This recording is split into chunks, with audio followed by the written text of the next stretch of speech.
প্রতিদিন একটা না একটা গাড়ি নিয়ে সমস্যায় পড়ি। আজকে যে সমস্যা পড়ছি জিএমসিও আমি ওই দিন দেখাইছি, জিএমসিতে স্টার্ট নিচ্ছে না, মানে ব্যাটারির সমস্যা করতেছে। সো এখন রওনা দিছি ব্যাটারিটা কিছু করা যায় কিনা দেখার জন্য। যদি ব্যাটারি চার্জ দিয়ে হয়ে যায় তো ভালো কথা।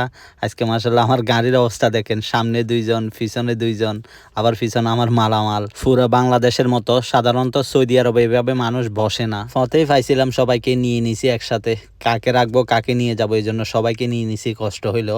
তখন গিয়ে ব্যাটারিটা ছাঁচে দিয়ে আসছিলাম, মোটামুটি 1.5 ঘন্টা পরে যাই আমি নিয়ে আসছি ব্যাটারি। বাট এখন বাগিনও নাই, আসিফ ভাইও নাই, আমাকে একা লাগাইতে হবে। আর এখানে লাগাইতে গেলে কি বলবো, এই একটা ব্যাটারি লাগাইতে গেলে কত কষ্ট, কত কিছু খোলা লাগে এই ব্যাটারিটা লাগাইতে গেলে। আমেরিকান গাড়িগুলোর এই সমস্যা, আমেরিকান গাড়িগুলোতে সবসময় একটু ঝামেলা বেশি থাকে। ব্যাটারিটা অনেক ভারী, আমি জানি না পারবো কিনা। এই দেখেন এখানে একটা জিনিস, এখানে একটা, মোটামুটি সবগুলো আমাকে এখন ব্যাটারি লাগানোর পরেই লাগাইতে হবে। একা একা লাগাইতে গিয়ে আমার হাতটাই খেয়ে ফেললাম, পুরো ব্যাটারি আমাকে চাপ দিছে। ব্যাটারিটা যখন উঠাইছিলাম এক হাতে মোবাইল ছিল, এক হাত দিয়ে ব্যাটারিটা একটু ঠেলতেছিলাম, ঠিক ওই সময় এসে আঙ্গুলের ভিতর লাগছে। মোটামুটি ভালোই ব্যথা পাইছি। আমার এই একটা সমস্যা, আমি যে কোনো কাজ করতে যাই না কেন আমার একটা না একটা ক্ষতি হয়, তারপরে আমি কাজটা কমপ্লিট করতে পারি। যাই হোক ব্যাটারিটা লাগাই ফেলছি, মোটামুটি ভারী কষ্ট দিছে এবং ভারী ব্যথা পাইছি, হাতের মধ্যে খুব ব্যথা করতেছে।